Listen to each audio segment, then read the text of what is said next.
Good morning, everybody, and happy Friday, and welcome to the Informatics Institute PowerTalks seminar series. And I'm very happy to introduce today's speaker, Dr. Fabricio Kury. He's a clinical data strategist. He's a physician and lifelong computer programmer. He's devoted his career to using healthcare data analytics, and powers informatics to improve healthcare. Most recently, he has been clinical data strategist at the Mount Sinai Health System. And before that, he was senior manager at Regeneron Pharmaceuticals, and also before that, chief data officer at SAMI. He was a postdoctoral research scientist at Columbia University, working with our own Jim Semino, who unfortunately, I'm not sure he can join us today because they're having spring break. And anyway, he has many papers to his name, using data to improve healthcare and how to learn more from the data, and many volunteer efforts with renowned informatics organizations. Let's give a warm welcome to Dr. Fabricio Kury. His title of his talk is Current Practices and Frontiers in Role-Based Electronic Phenotyping. Thank you very much, Amy. Good morning, everyone. I hope you can hear me well. Thank you for attending this talk in the PowerTalks series by the Informatics Institute of the University of Alabama Medical School. My name, as Amy said, is Fabricio Kury, and I personally thank you for attending my talk today. And thanks for the Informatics Institute for hosting the series, creating the space for this dialogue. I have worked first as a postdoc researcher, then as an industry employee in biomedical informatics for almost 8 years now. For the majority of this time, I have been involved hands-on doing the activity that is the topic of this presentation, which is electronic phenotyping, or just phenotyping for short. In this presentation, I wish to bring you a grounded view of phenotyping. I talk about the practice and try to connect to the science. And I lay a bit of opinion on top of it as well. I will talk about what phenotyping is, how it's done, some things that are difficult about it, and some points in need of scientific work. Much has been said about what phenotyping is. Let me give you a quick description in case you are new to the field. If you are coming to this presentation from a clinical research perspective, when you perform an observational study with medical data, phenotyping is what produced the patients and their covariates for your study. Say you're running a regression model. If you received a spreadsheet with the data that the model needs, phenotyping produced that spreadsheet. If you manipulated patient data yourself to produce that spreadsheet, you phenotyped yourself, perhaps even without knowing the term, which was my case too when I first phenotyped. The name phenotyping comes from biology. In biology, we know the genotype is the genetic code. The phenotype is how the genotype manifests itself to the outside world. The idea is that you can observe the phenotype and try to detect the genotype. In electronic phenotyping, it's similar. The phenotype is what you see on the medical data due to something having happened to the patient. Electronic phenotyping, or just phenotyping, remains done mostly for research purposes. But there are other use cases which have been growing. I have personally seen a provider institution using phenotyping as part of internal quality improvement work. I have also seen a payer institution using phenotyping to study care patterns and their costs. Whenever you are processing patient data according to a medical perspective, you're phenotyping. Phenotyping is a tool. Here I show an overview of the bigger picture around phenotyping. This slide represents how the information typically travels in this context. From the clinical event in the physical world all the way to the Excel spreadsheet that was used to run the regression model in the observational study. you have something that happened to the patient. I am calling it here the true clinical event. That event is unattainable to us. Something happened to the patient, he or she received healthcare. The process generated many records across many devices and systems, patient monitors, medical machines, gadgets, paper charts that later get digitized, EHRs, billing systems, pharmacy systems, laboratory systems, home care systems, emergency dispatch systems, and many others. Unlike in a traditional clinical trial, where you can collect data for your study, in phenotyping or in observational research, all you have are the data records that the clinical event left behind when it happened. We don't have access to the clinical event itself. Our task is to use data to make accurate statements about what really happened to the patient. From their source systems, the data gets converted multiple times in procedures that I am putting under the umbrella of extract, transform, and load operations, until it generally arrives at a data warehouse. The data warehouse is the powerful database in charge of serving the large-scale demanding queries of phenotyping. But if the data is not big, maybe you have some CSV files and you process them locally on your laptop. That also happens. So to restate, in phenotyping, we read patient data and identify patients and covariates for study. Say you want to run a regression model, phenotyping gives you the patients and their covariates. If you want to run, for example, machine learning, phenotyping can provide you the samples and features, or in some cases, be the gold or silver standard for training the model. Let's look at a phenotype. This example was loosely picked from today's clinical literature. This is from weeks ago, March 18th. Let's look at who the researchers studied. The researchers investigated older adults with low-grade papillary stage TA non-muscle invasive bladder cancer. This entire sentence is what I'm calling the clinical event. Others would call it eligibility criteria. I am talking about the medical definition of the study subject. The phenotype tries to recognize that definition, that eligibility criteria, from the data trails it left behind.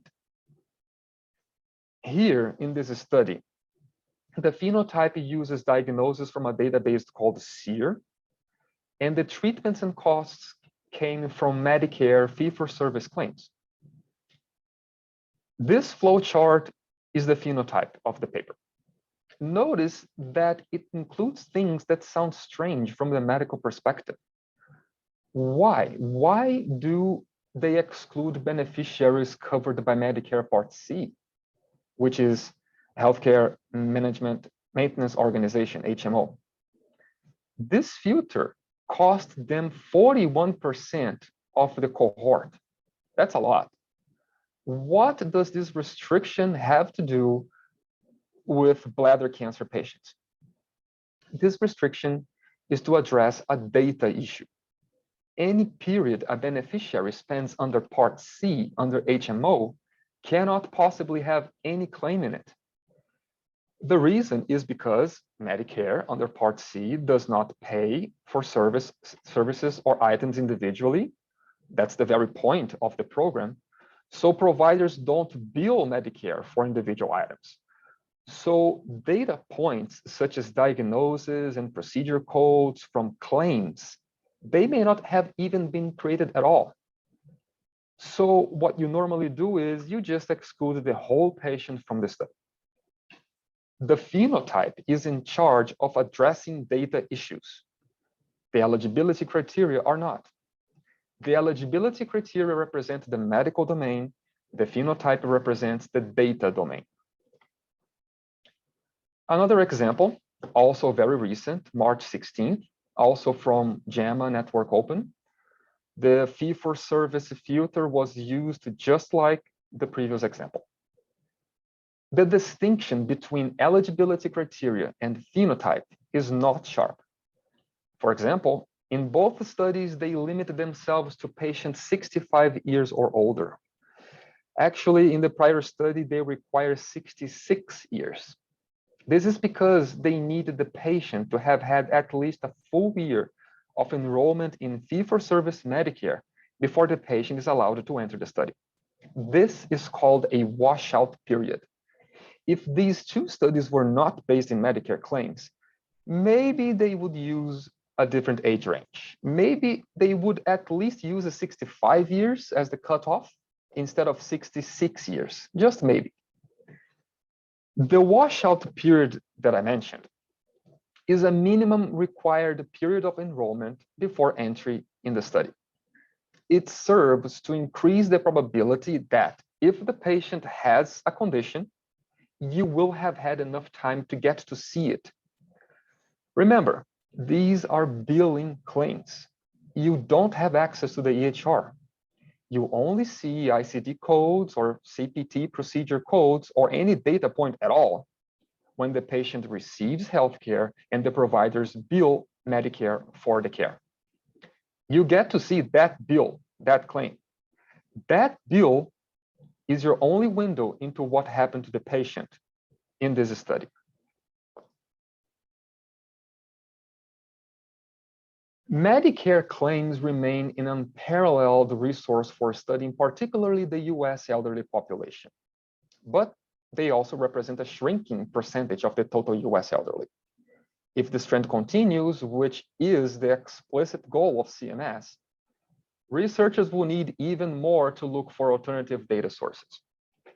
A different data set would change the rules in the flowcharts that I showed. It would change the phenotype. Maybe the age range would change, maybe not. But surely, if you had a different data set, you would stop excluding patients just because they had been enrolled in Part C at some point in their medical history. What would not change, however, are the eligibility criteria. The fact that these studies are about older adults with trauma and the low-grade papillary stage TA non-muscle invasive bladder cancer. My point is this: phenotypes address data matters. Eligibility criteria do not. The phenotype abstracts data matters away. The eligibility criteria are only concerned with the medical perspective. The eligibility criteria are determined by your research question. Your phenotype is determined by your data set.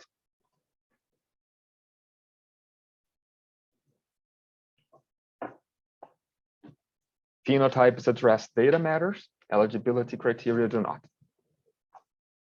Machine learning has been studied extensively for phenotyping.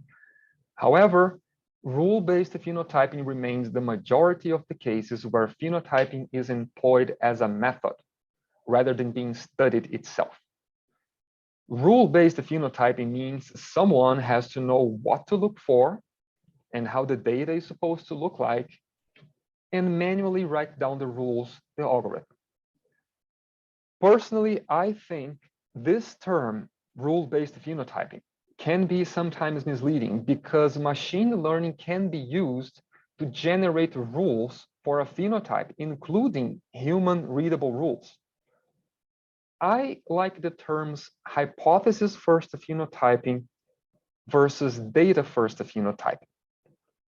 Hypothesis first starts from medical knowledge and the knowledge about how the data is supposed to look like, and manually models a cohort. Data first starts from the data and uses algorithms to derive models from it. And let's add the eligibility criteria, which start from the medical knowledge and model a cohort in clinical terms. So let's say you are looking for prostate cancer patients, and your data set does not have any diagnosis code at all. And then you decide to accept prostatectomy with adjuvant chemical castration, which is a treatment for prostate cancer, as a surrogate for the record of the diagnosis itself. That would be a change to the phenotype. You still want patients with prostate cancer. You are just when you're going to evaluate the phenotype, your gold standard is still going to be prostate cancer. You are just finding that those prostate cancer patients via a surrogate treatment pattern. Maybe that's because you don't have diagnosis at all. Maybe that's because you don't trust your ICD codes. Truth is, ICD codes are surrogates as well. They are not the clinical event. Some patients will have the ICD code and not the cancer. Some patients will have the cancer and not the ICD code. So let me pause so I can make an analogy. The analogy is about what is the task in phenotyping. Perhaps you have heard about the allegory of the cave of Plato. It is a fictitious story from Plato that describes a philosophical idea. It goes like this. Imagine prisoners held captive inside a cave their whole lives since birth. They cannot see the reality outside, but they can see its shadows cast into the cave. The philosopher, the allegory goes, is the prisoner who comes to understand that the shadows are not reality, even though they come from reality. By carefully analyzing the shadows, the philosopher deduces bits of truth about reality. So in my analogy, the philosopher is the person developing the phenotype itself, is the person developing the phenotype, or perhaps the phenotype itself. The task is to make reliable claims about reality from looking just at the data. Perhaps you have seen this joke or some version of it. They ask, can you just quickly pull this data for me? To which you think, sure, let me just select everything from this ideal and pristine table that you think exists. The comedy in this joke is because they are overly optimistic about the data representation. They don't know that the data points being requested need to be produced instead of simply retrieved. As the data model determines the algorithm, data representation determines the phenotype. Let's look at an example of a phenotype. Embedded in every phenotype is an assumption about the data representation. That is how the curly braces problem, if you have heard of it, gets addressed. Let's look at an example. This is a publicly available phenotype. This phenotype is for detecting depression. It was produced by the eMERGE network and published at phkb.org. This website, phkb.org, by the way, has a wealth of phenotypes that you can study. This phenotype requires what it calls granular longitudinal data. Each site has to produce a set of data tables and then use those tables to execute the phenotype logic. What this requirement is doing is imposing ICD codes for diagnosis, ICD or CPT codes for procedures, medications identified by their generic names, and the Personal Health Questionnaire 9, PHQ-9, is a survey that gives a number from 0 to 27, and the phenotype indeed expects you to have that number in structure form.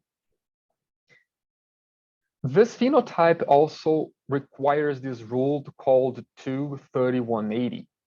It's another example of a technique to maximize the correlation between the data and the clinical event.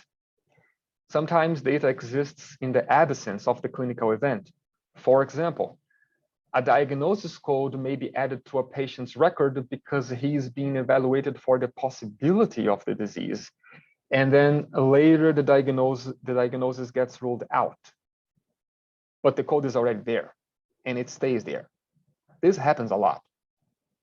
To address such cases, this phenotype requires diagnosis to exist at least twice in different days, at least a month apart, but less than 6 months apart. The details vary, but this requirement of multiple instances of the same data point in different days is very common in phenotyping. What is oftentimes left unsaid, however, is what is the date of the diagnosis when you require the two records on different dates? Is the diagnosis considered on since the first date or only starting from the second date? This can vary. If the statistical analysis uses the date of the diagnosis somehow, which is oftentimes the case, and the phenotype specification did not define which date to pick, which is also oftentimes the case, then someone somewhere at some godforsaken line of code has to make a decision about it. And just like that, the phenotype logic can fluctuate without anyone paying attention. Once you have the granular longitudinal data tables, as this phenotype calls the input data, you can run its logic. The logic is this flowchart. Running a flowchart is not difficult. If you are writing code, you could write a function that executes this logic. Things can get a bit harder, however, when you have a lot of data. If you have 87 million patients, billions of records, you need to be mindful about how you're computing this. For starters, you can't query one patient at a time. You can't write a function that receives a patient ID and queries the database and runs the phenotype for that patient. A much more computationally efficient approach is to produce each decision point separately, but for all patients at once. These red letters, A, B, C, D, and so on, I have added myself to facilitate talking about this. Each letter is one decision point that can be computed separately. Then you just follow the flowchart. For example, to arrive at case type 1, you need a true or yes on C and a true on B. To arrive at a case type 2, you need a yes on D, a no on C, and a yes on B. In this notation here, this is Boolean algebra. Exclamation mark means not. Multiplication means and addition means or. Looking at these formulas helps me do a few things. First, I can anticipate the impact of missing data. For example, the procedure codes, H and I, do not influence cases, only potential cases. So the lack of procedure codes is going to make me miss potential cases, but not cases. Second, if I can separately build each letter, each decision as an independent SQL query, I can also use them as subqueries inside one big mother query that puts the entire phenotype together. The SQL server would then run the entire logic of the phenotype for me. I download to my laptop just the final results. If I am a bit lucky, the query optimizer will make good use of indexes and the whole computation gets done using very efficient algorithms. Remember that phenotyping is essentially a search task.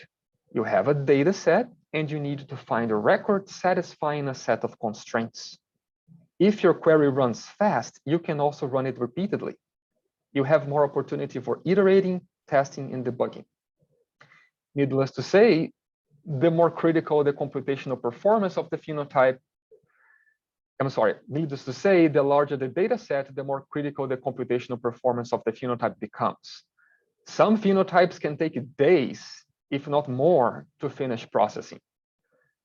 I am not saying it is the case of this phenotype, but this is something that I think we needed to talk more about. Computational issues in phenotyping. Lastly here, notice that despite their best efforts, handling data missingness can still be left not completely clear. Each decision point only has a yes exit and a no exit. There is not a not available exit. In principle, if you don't know, for example, whether the patient took any medication because you don't have a pharmacy or drug administration records at all, that means G here is NA, not available, or U in the tables here at the bottom left, not false. In principle, there is a difference between not knowing if something happened and knowing something didn't happen. If the phenotype requires a false in G and the G is NA, then the result of the computation is NA, not false. What is being left unsaid here, which is frequently the case, is that NA is frequently considered equal to false for phenotyping. Sometimes this can be a valid assumption, but sometimes not. The document defining these depression phenotypes makes no specific mention about this. At best, this phenotype is addressing data missingness indirectly, rather than directly and explicitly. Let's look at another phenotype. This one seeks to identify patients who didn't have glaucoma, then started taking steroid drugs and began presenting increased intraocular pressure, or were treated for a treatment pattern that looks like glaucoma. So what would be our Boolean expressions here? Follow the flowchart. Unlike in the previous example, here each classification into steroid responsive or steroid non-responsive can possibly come from 3 endpoints instead of just 1. All you have to do is use the OR operator, which in Boolean algebra is the addition. So we follow the chart. To be a steroid responder, you can get a yes in F, a no in D, and a yes in B, or a yes in E, a yes in D, and a yes in B, and so on. And the same thing for a steroid non-responder. So let's pause to do something fun here. What would be the formula for neither case? Not steroid responder, not steroid non-responder either. Well, let's just take each formula, negate, and combine with AND. Neither N equals to not SR and not SNR. So what then? Well, now you can manipulate the formula using the laws of Boolean algebra. You can do that manually, but you can also just use a Boolean algebra calculator. There are so many on the internet. A Boolean algebra calculator should be able to simplify the equation. This is the result. In this case, the logic of the flowchart had a gap, not A. Not A is what causes the patient to arrive nowhere.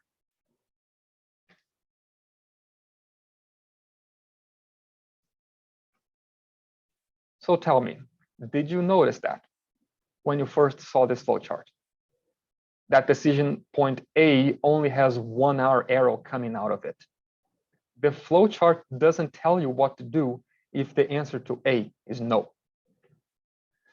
This case here is a simple one, but other cases can be harder. The hardest is when you don't have a flowchart, just a list of criteria and cohorts. By looking at this, are you able to tell me if there are any gaps in this logic? The idea here is, if you can write your phenotype as a Boolean expression where each component is an independent decision point, you can do a few things. You can manipulate it algebraically. For example, derive a formula that defines the exact difference between two phenotypes. You can build a truth table and use it to find gaps. You can use the formulas to organize your SQL query according to the expressions, which makes it easier to understand. and you can test and debug each decision point separately. Now, I'm not saying this approach to phenotypes with Boolean algebra is a silver bullet, but it is an underexplored technique in phenotyping. When I implemented this phenotype, I came across a detail. The phenotype asks, increase in intraocular pressure, IOP, after start of treatment. The author probably had in mind something like this. Well, take the measurement from before the treatment, that's A, and then take the measurement from after the treatment, that's B, subtract A from B. If the number is greater than equal to 6, that means yes. But in reality, the data for each patient looks more like this. What's more, the numbers fluctuate. There is noise in the measurements. One measurement is 16 millimeters of mercury. Soon after, it's 17, then it's 15. If you cherry pick the records, you can relatively easily find a pair of IOP measurements giving a difference equal to or above 6. Moreover, some tests give errors and need to be filtered out. What we decided to do in this phenotype is to use instead the pre-treatment average versus any record within 6 months after the start of the steroid treatment. Let's keep raising the bar of complexity. Let's talk about clinical scores. Say you want to study patients with disseminated intravascular coagulation. Chances are you will want to know the patient's platelet count. You could also want to know the patient's age. These exemplify data elements that can be considered easy. Something not easy would be if you wanted the score by the International Society of Thrombosis and Hemostasis, the ISTH score. That is a much taller order. That means finding a set of records within some limited distance in time to each other, then applying the mathematical logic of the score. Notice that suddenly you have to answer a new question. What is the expiration date of each data element? Can I use yesterday's D-dimer level with today's platelet count? What if there is another platelet count yesterday? What about the diagnosis of an underlying disease associated with DIC? Does it need to be recent too? How recent? Truth is, each data element carries its own baggage of domain expertise. Phenotyping has to cover that. An even harder task still is when the result of the computation is your phenotype. Imagine your phenotype is patients with ISTH score above 4. Now what happens? Now you don't have an index date or index encounter. The index date is whenever you can find a plausible combination of data points that give an ISTH score above 4. Computationally, if a query like this has no reference point, this usually means many SQL joins. This can be a challenge for the server if each table being joined has billions of rows. I am talking here about the dreaded SQL query that never finishes. If you just frame phenotyping purely like a constraint satisfaction problem, which is how eligibility criteria are phrased in English, then a phenotype can have a search space too large to be scanned by the server. Between the eligibility criteria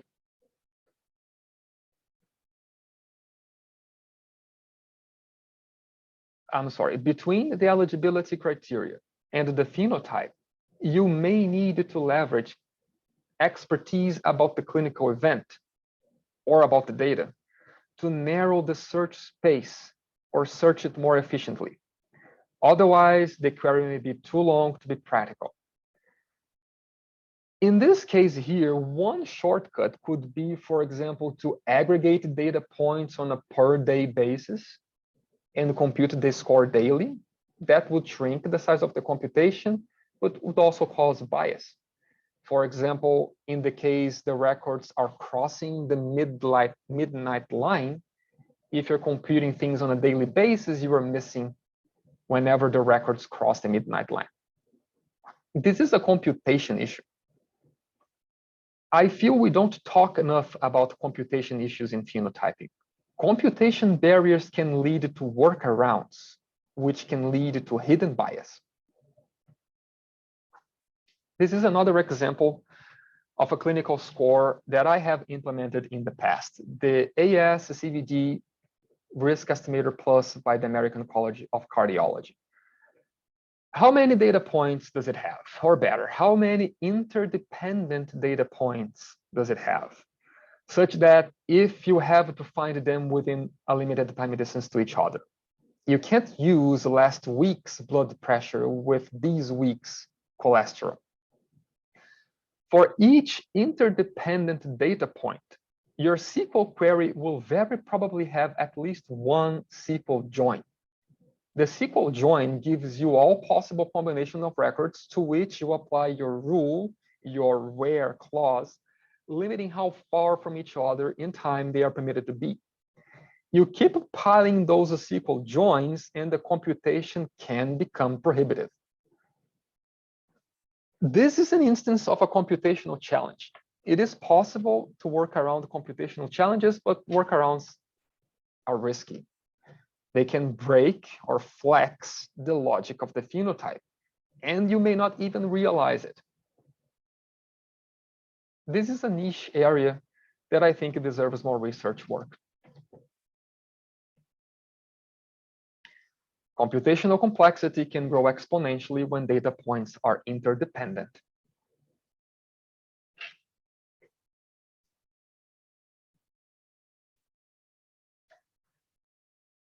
If your query takes 4 hours, that's short enough for you to wait for it. But that query is going to be hard to test if you have to wait that much every time you make a change. If we are to substantially increase our phenotyping abilities, then we need to address computation. A flowchart like this probably will not fit into a single SQL query, the one on the bottom right. And it is risky to try to figure out adaptations that increase efficiency but don't impact the logic.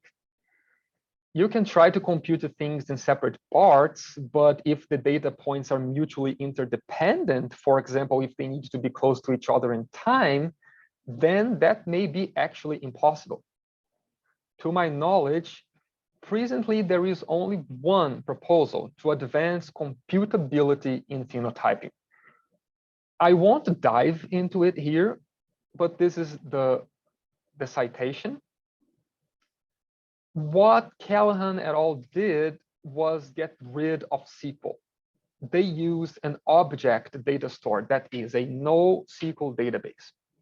By keeping all data for each patient in one place, the NoSQL database makes all the difference in performance for running decision logic at the patient level.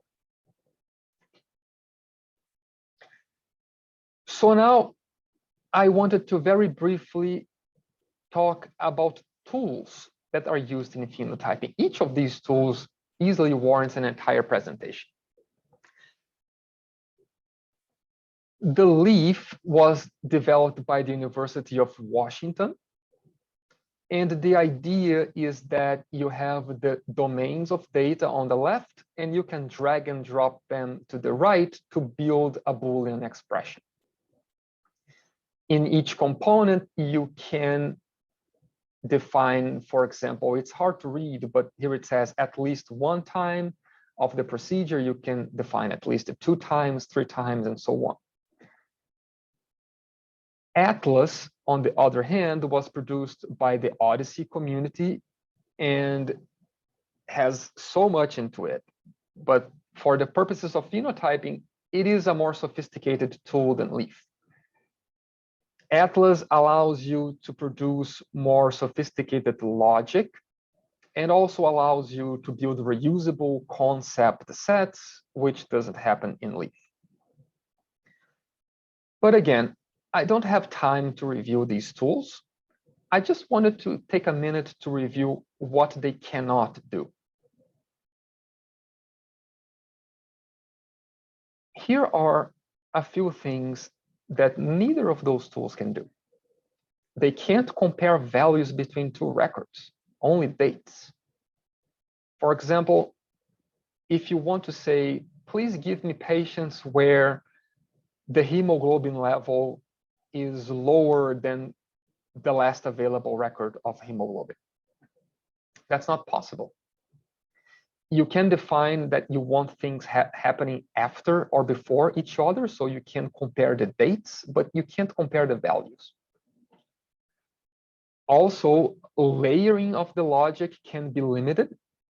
If you think in terms of Boolean expressions, at some point you realize that you can't freely add parentheses anywhere in your expression if you're using those tools. And also, you can't do math, such as take a number, calculate something, and use that result in your phenotype. In principle, only a Turing-complete programming language can promise you it will be able to express any computable phenotype whatsoever. A graphical user interface-based tool is most likely orders of magnitude below the expressive power of a Turing-complete programming language.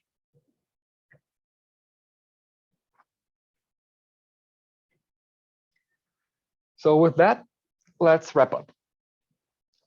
A phenotype is an algorithm that abstracts patients and covariates from the data records the medical event left behind. The job of a phenotype is to look at patient data and infer truths about the patient and the care delivered.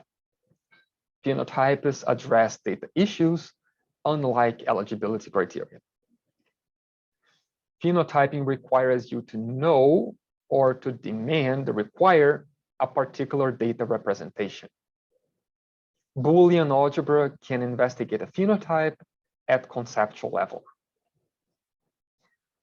Computational complexity can impart insidious bias on phenotypes and warrant for further research. The greatest computational complexity in rule-based phenotyping is usually when many data points are interdependent and part of the entry event. Novel database technologies can reduce computational complexity by orders of magnitude. And finally, open source tools can model the logic of most phenotypes, but still lack major features and cannot compete with the expressive power of a programming language. Thank you very much, and I am more than happy to take your questions. Great presentation. You really highlight an important topic. I think I liked your slide that you showed that said, "Hey, give me my data," and there's this, either exists a clean table or just you click click a button and you get the clean table, but that all these issues involved, so that we really have to take any research results coming from EHR data perhaps with a grain of salt. And so I'm wondering, you've done a really good job of highlighting the current state of things. So do we just kind of accept it that this is the limitation that we get, and that those shadows on the cave wall, that might be all we have? So we have to be content with that while we also try to find other solutions.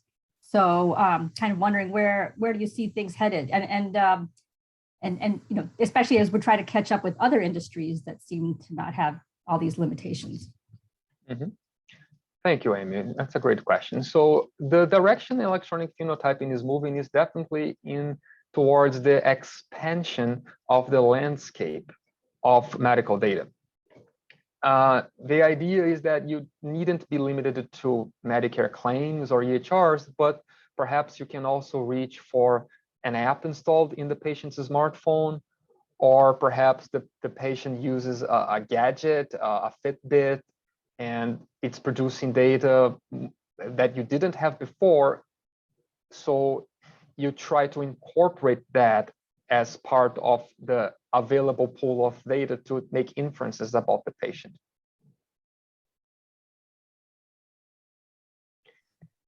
In the context of Medicare Part C, to get back to the idea of the shrinking representativeness of Medicare claims, Medicare has been trying to make more data available. What they do is they try to ask the healthcare institutions to send them what they call encounter data, which is not the claim, but is a description of what happened to the patient. They are trying to expand that, but it's still nowhere like the claims. Yeah, that's the the limitation of using data that's collected more for reimbursement and reporting than actual clinical practice. And you know, I think that unless you dive deeply into the study, you don't know these limitations. Like the one you showed it early on that said that half the patients were excluded because they didn't have claims, so that all these HMO patients would be excluded. And so so unless you know that, you just think that, oh, well, this is now this new gold standard based on rigorous data and rigorous scientific analysis. So absolutely. What I like to say is this: in phenotyping, or perhaps in data analysis in general, at least in the healthcare domain, the harder thing is to figure out that something is wrong. The easy thing is to hide an error. It takes work to even realize that something went wrong.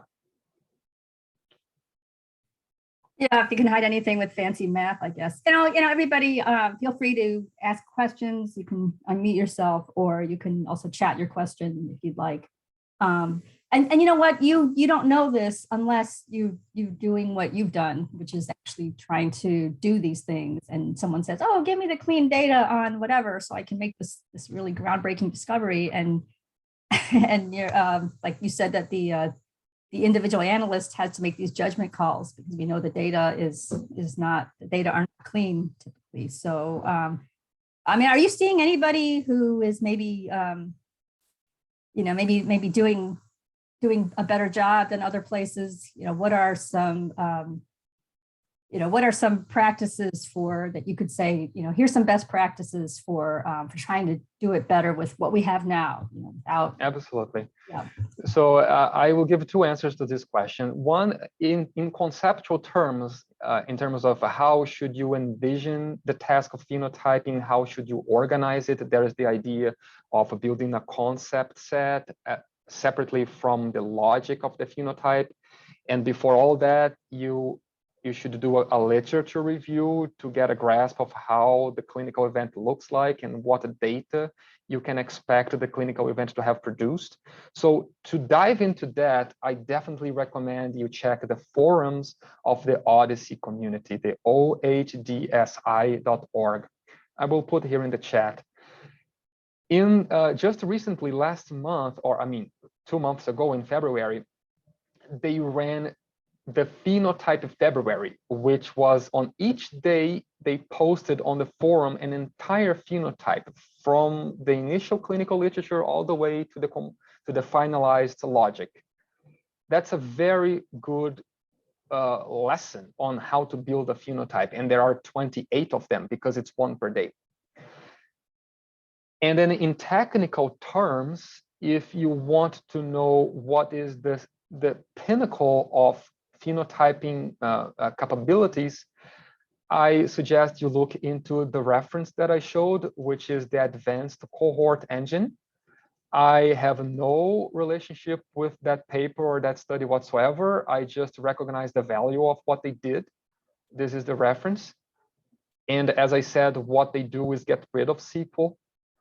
They use an object data store, and that requires, of course, you to give up SQL language, the SQL queries, which means they invented a new programming language that you have to use. But if you follow the method, then you can achieve a computational efficiency that is orders of magnitude above. I'm talking a query that would last hours, lasts seconds, which can completely change your experience as phenotyping, because if you can run something quickly, then you can iterate, you can check, you can see the numbers and do it again.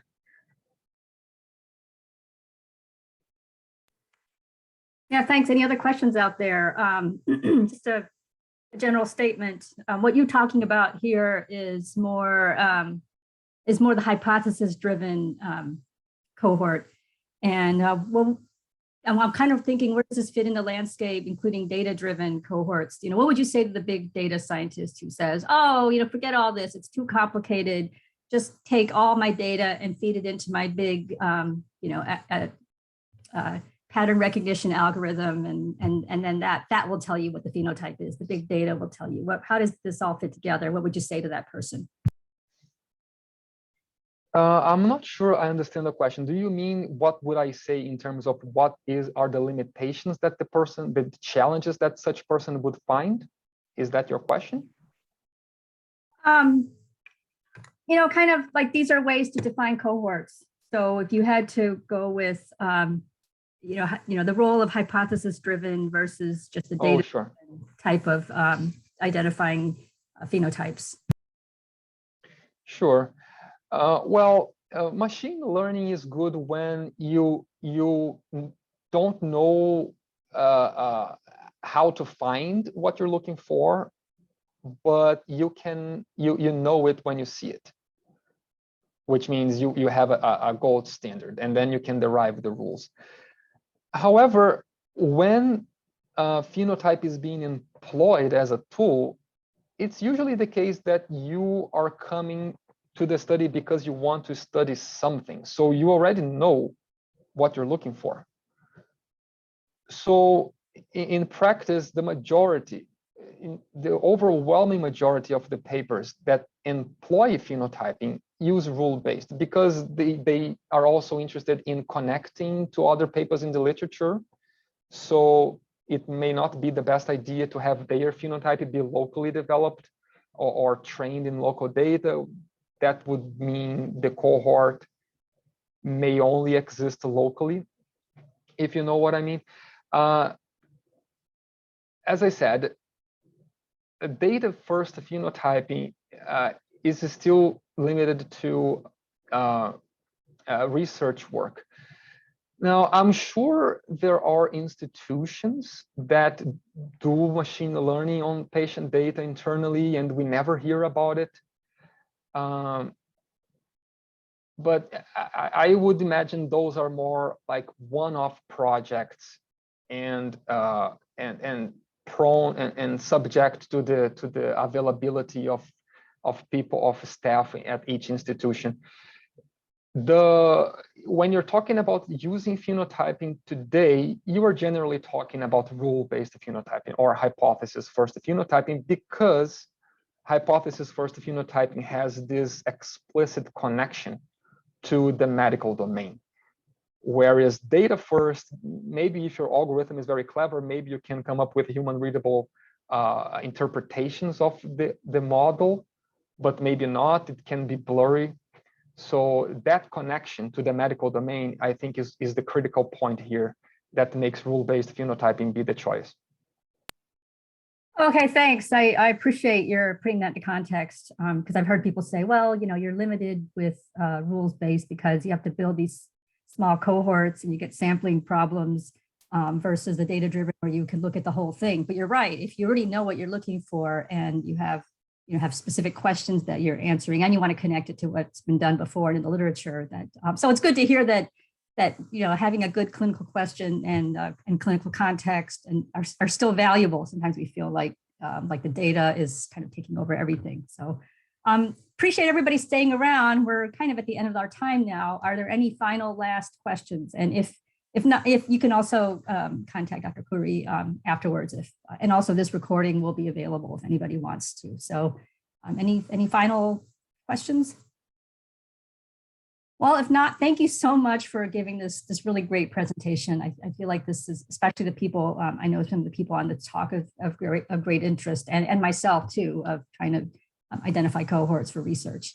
All right, well, everybody, have a great weekend, and thanks for attending, and thanks to Dr. Kury for the presentation, and we hope to see you at the next PowerTalk seminar. Thank you very much, Amy, and thanks to the Informatics Institute. Yep, goodbye. Goodbye.